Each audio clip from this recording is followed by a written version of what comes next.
Comment tu réponds à cette question ah oui, mais tu as dit tout à l'heure, le bon opérateur de cloud, il dit à ses clients où sont les données. Oui, mais alors, nous on dit, par exemple à nos clients experts comptables, les données sont en France.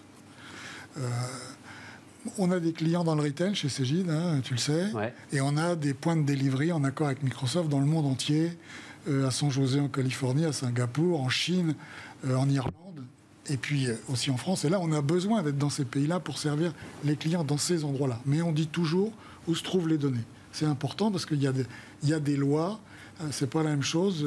Bon, en Europe, il faut le dire, il y a une très grande avancée que le RGPD. L'Europe, c'est un règlement. Ça peut paraître sophistiqué. Franchement, c'est une super loi, le RGPD. C'est-à-dire que c'est pas si difficile que ça à comprendre. Il n'y a pas un effort, une complexité insurmontable.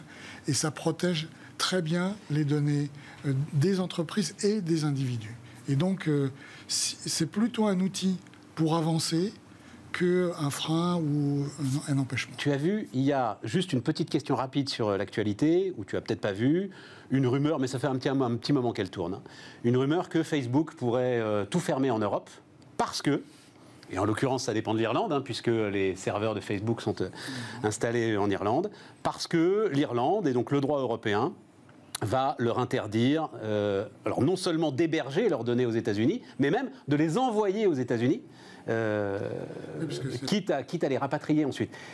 Toi, tu dis, c'est un sujet sur lequel l'Europe ne doit pas céder. C'est trop important. Bien sûr, parce qu'au fond, là, on n'est pas devant une compétition technologique.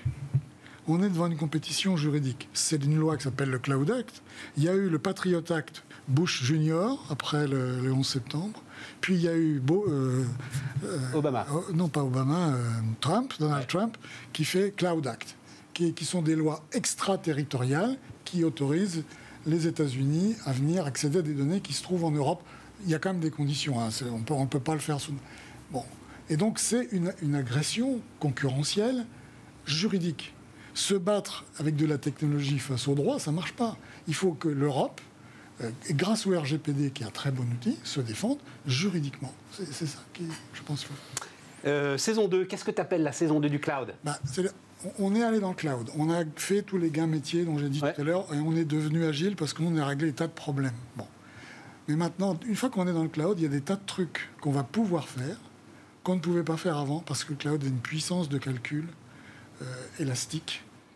Et là-dedans, on va ranger le big data, c'est-à-dire tout ce qu'on va pouvoir faire en prenant toutes les données dont on dispose et en essayant d'en tirer profit, l'intelligence artificielle, avec la mise au point d'algorithmes qui vont nous permettre d'automatiser des traitements, d'identifier des anomalies, de prédire des choses. Enfin là, on peut beaucoup développer sur ce que permet de faire l'intelligence artificielle. Et l'interopérabilité dont je parlais tout à l'heure, puisque là, on est entre des applications qui sont toutes dans le cloud. Donc la capacité à interagir entre elles est vraiment facilitée. Donc la capacité pour les entreprises à se construire un système d'information qui leur convient, en prenant les bouts qui leur conviennent chez les différents acteurs, et va devenir, leur permettra de faire ça vite. Voilà. Denis, c'est exactement... Cette saison 2, alors pour rebondir sur ce que dit Sylvain, c'est exactement effectivement ce que le cloud nous permet aujourd'hui. Je dirais, notre vocation, c'est l'utilisation de ces données pour les besoins des entrepreneurs. Donc effectivement, aujourd'hui, les différents outils, ça nous permet une très grande interconnexion. Ça nous permet d'avoir de la donnée en réel, de la donnée en temps réel, parce que justement, qu'est-ce qui se passait jusqu'à présent? C'est que les entreprises, effectivement, traitaient la donnée et ensuite d'autres personnes l'analysaient. Aujourd'hui, ça se fait en temps réel et ça nous permet d'aller beaucoup plus vite et donner de la donnée raffinée qui permet d'enclencher un vrai dialogue de gestion dans la conduite des entreprises. Et c'est sur ce terrain-là que nous sommes aujourd'hui et que l'interconnexion des outils permet effectivement d'avancer. Ça m'intéresse, dialogue de gestion. Ça veut dire qu'en fait, l'ensemble de ces outils permettent de faire de la gestion prévisionnelle, de prévoir mieux les éventuels incidents qui pourraient... Ça permet déjà de dire à notre entrepreneur où est-ce qu'il en est, où en est sa trésorerie, où il en est dans ses données de gestion. Et de manière beaucoup plus rapide que ce qui se passait avant. Ça permet de faire en temps réel. Avant, ça se faisait avec un certain temps de décalage parce qu'il fallait traiter ces données. Aujourd'hui, ça se fait en temps réel et ça permet effectivement de voir l'avenir et de prévoir l'avenir de manière beaucoup plus efficace.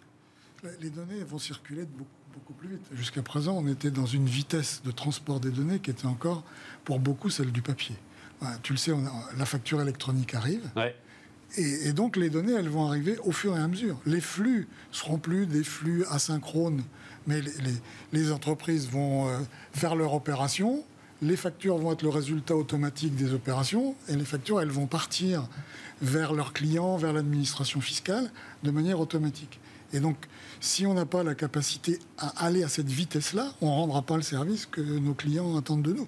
Et donc, là, le cloud est absolument nécessaire, parce que sans ces moyens-là, toutes les technologies de conteneurisation, de microservices, les bonnes architectures qui nous permettent de faire ça très vite, on n'y arrivera pas. Et donc, on va accompagner un travail qui est aussi celui de la société en général, où les flux de données sont de plus en plus gros, de plus en plus hétérogènes et circulent de plus en plus vite. Et ont de toute façon un tel impact ensuite sur la gestion de l'entreprise qu'on ne peut plus s'en passer, quoi. C'est massif, donc on ne peut plus le gérer soi-même, ouais. Et c'est indispensable, donc on ne peut plus s'en passer. Et on prend de meilleures décisions. Et on prend de meilleures décisions. De meilleures décisions, parce que cette donnée, si elle est effectivement, grâce à l'intelligence artificielle demain, effectivement permettra d'avoir une information beaucoup plus précise, contrôlée, et qui permettra au chef d'entreprise d'avoir effectivement, de prendre la bonne décision au bon moment.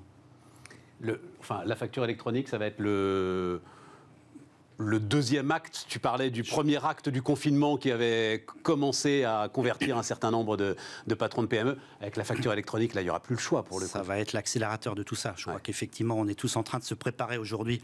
On est dans cette phase un petit peu intermédiaire. On a déjà beaucoup d'outils qui fonctionnent très très bien, qui permettent de collecter toutes ces données. La facture électronique, ça sera incontestablement l'accélérateur et qui permettra de travailler tous avec effectivement des systèmes beaucoup plus communicants. Il va y avoir une saison 3 du cloud Est-ce que nous, on verra. Parce que ça va très très vite tout ça quand même. Je pense que la prédiction, la capacité de prédiction, pour moi, ça reste encore quelque chose qu'il faut démontrer. Parce que c'est compliqué de prédire.